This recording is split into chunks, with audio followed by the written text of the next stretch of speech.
राधे राधे दोस्तों, मैं आपको सुनाने जा रही हूँ एक कहानी जिसका शीर्षक है सबको प्रसन्न रखना मुश्किल है। शायद ये कहानी आप लोगों ने अपने बचपन में अपने मम्मी पापा के ज़रिए सुनी होगी।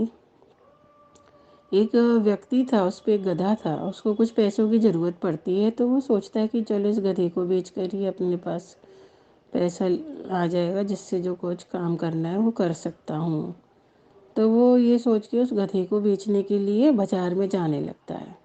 उसके संग उसका एक लड़का था, वो भी उसके संग जाने लगता है। दोनों बाज़ार चलने लगते हैं। तो वो जो पिता था वो थोड़ा वृद्ध था, तो वो गधे पे बैठ जाता है और उसका बेटा पैदल पैदल उसके साथ चलने लगता है। पर जब वो कुछ दूर निकलते हैं तो देखा कि एक व्यक्ति बोलता है कि देखो कैसा बाप है, अपन तो गधे पे बैठ के जा रहा है और वो बेटे को पैदल चला रहा है। तो वो सोचता है हाँ ये बात भी सही है कि चलो बच्चे को बिठा देता हूँ, मैं पैदल चलने लगता हूँ। परंतु जब वो कुछ दूर चलता है तो दो स्त्रियाँ मिलती हैं उसे। उसमें से एक कहती है कि देखो कैसा बच्चा है, अपने बाप को तो पैदल चला रहा है और अपन गधे पे बैठा है। अब वो बच्चा भी सोचता है कि मेरे ये तो गलत है, चलो। तो वो दोनों बाप बेटा सोचते हैं कि चलो दोनों ही बैठ के चलते हैं गधे पे। तो वो दोनों बैठ जाते हैं। जब वो थोड़ा सा आगे चलते हैं तो एक 3-4 व्यक्ति मिलते हैं, जिनमें से एक साधु था। साधु बोला देखो कितने निर्दयी हैं, दोनों एक संग गधे पे बैठ गए हैं।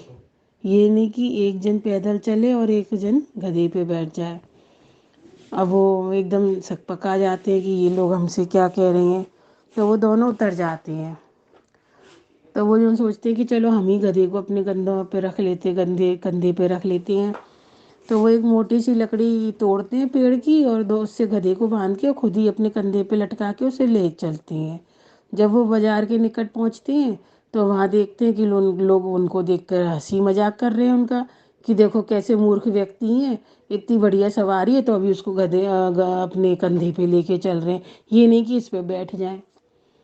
तब उस पिता की समझ में आ गया कि हम जो भी करेंगे दुनिया हमें को कोई ना कोई हमें दोषी ही निकाल देगी। तब उन्होंने किसी की भी न सुनकर और उसको अपने तरीके से बाजार में ले जाकर बेच दिया। तब ये दुनिया जो है ना, इस ये मतलब आप सीधी रास्ता जाओगे तब भी कुछ बोलेगी, टेढ़ी रास्ता जाओगे तब भी कुछ बोलेगी।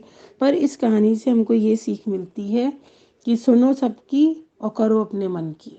जो आपकी आत्मा आपसे कहे जो सही है, उसी चीज़ को चुनो और उसी को करो। राधे राधे।